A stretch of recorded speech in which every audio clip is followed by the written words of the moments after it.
This fifth quarterly film report of the National Aeronautics and Space Administration covers progress during July, August, and September 1960 on Project Saturn, under development at NASA's George C. Marshall Space Flight Center at Huntsville, Alabama.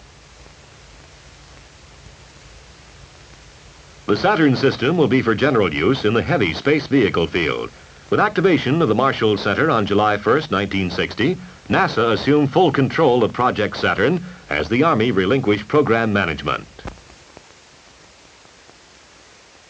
By the time of President Eisenhower's formal dedication of the center on September 8, 1960, NASA's historic effort to develop the gigantic Saturn space vehicle was well underway.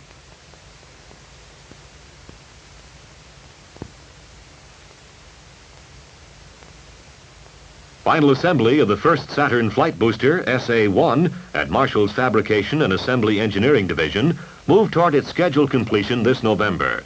Earlier in the quarter, SA-1 assembly had been hampered by many engine modifications and by continuing shortages of miscellaneous mechanical components, such as pressure regulators, switches, hydraulic packages, and actuators. Assembly began last May, utilizing the same assembly station in which SA-T, the first Saturn booster, used successfully for captive firing tests, had been accomplished.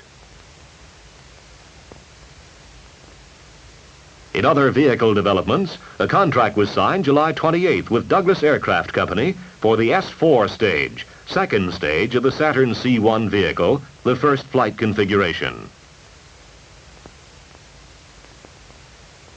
Convair Astronautics is conducting studies for adaptation of Centaur-type hardware for use as the Saturn's third stage, called S-5. Dummy upper stages are being made to be flown on the first few flight vehicles where only the booster will be powered.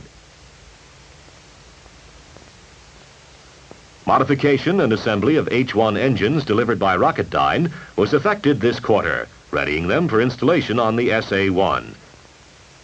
The booster unit is made up of a cluster of 8 such conventional liquid-fueled rocket engines, each developing 188,000 pounds of thrust, or an overall thrust of about 1,500,000 pounds.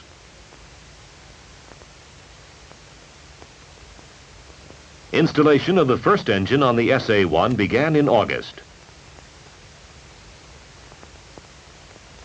Wraparound fuel and liquid oxygen suction lines were then attached to each engine. Through these lines, fuel and LOX are pumped from the respective tanks into the combustion chambers of the 8 engines.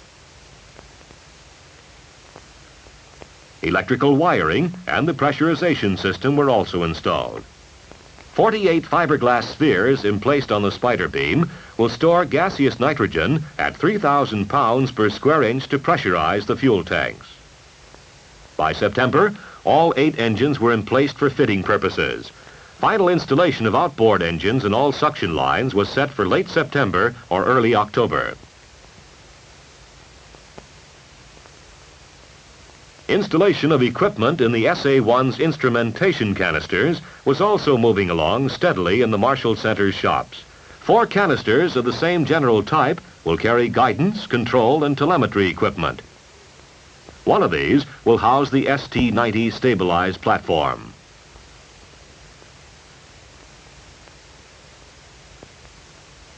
Structural testing of SA-1 assemblies and components was typified by experiments carried out in the Structures and Mechanics Division on the 10,000-pound test tail section assembly, heaviest single structural part of the booster, to verify its structural design for flight loads and static firing rebound loads, and thus to determine if modifications may be needed.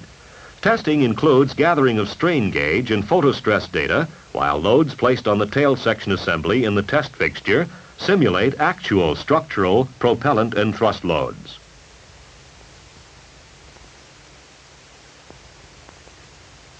Ground support equipment, such as the support and hold-down arms of the Saturn launcher, also was undergoing rigid testing in a test fixture which can simulate loads the arms will be required to bear.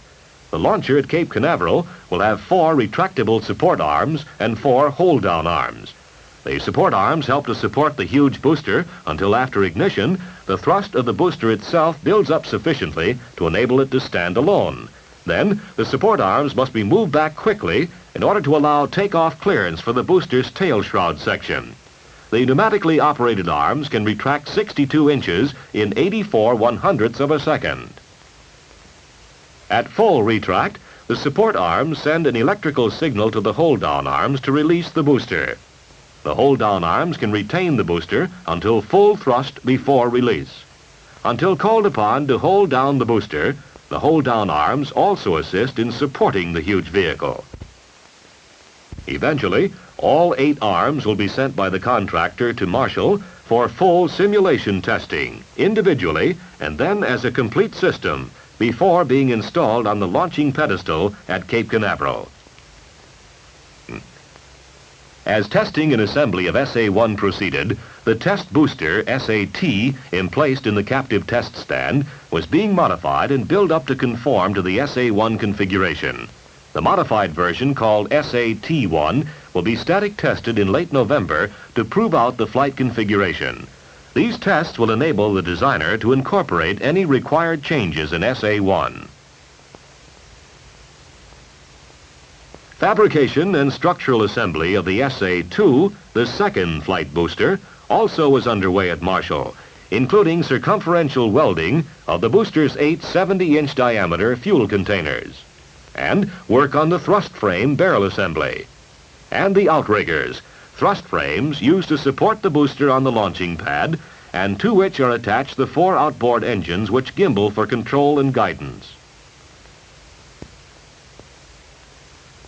Beginning in September, a new assembly station for final assembly of the SA-2 booster was being installed.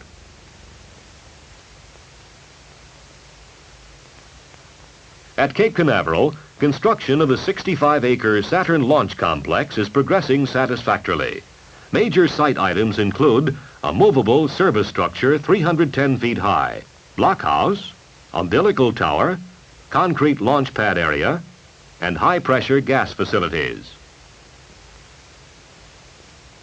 A beneficial occupancy inspection of the blockhouse was held July 7th, and Marshall's Launch Operations Directorate took beneficial occupancy on the same date.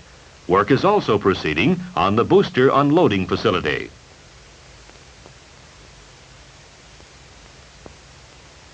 Construction of the Tennessee River facility at Redstone Arsenal, to be used for loading the Saturn booster onto its specially made barge, is scheduled for completion by mid-October. The booster will be loaded onto the barge from a dock at the end of a 200-foot-long slip cut into the bank of the Tennessee.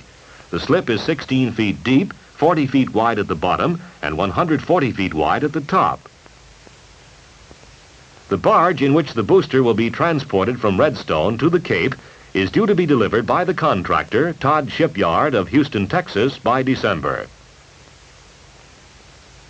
Another big construction job got started at Marshall as the foundation was laid for the new Saturn Dynamic Test Facility, which will be used for vibration and other tests of the entire Saturn vehicle. The facility will feature a 204-foot-tall structural steel test tower, 27 feet taller than the present static firing test stand, with a stiff-leg derrick and hoist on top of it and an adjacent control and instrumentation building. Begun in July, the Saturn Dynamic Test Facility will be ready for use by spring of 1961.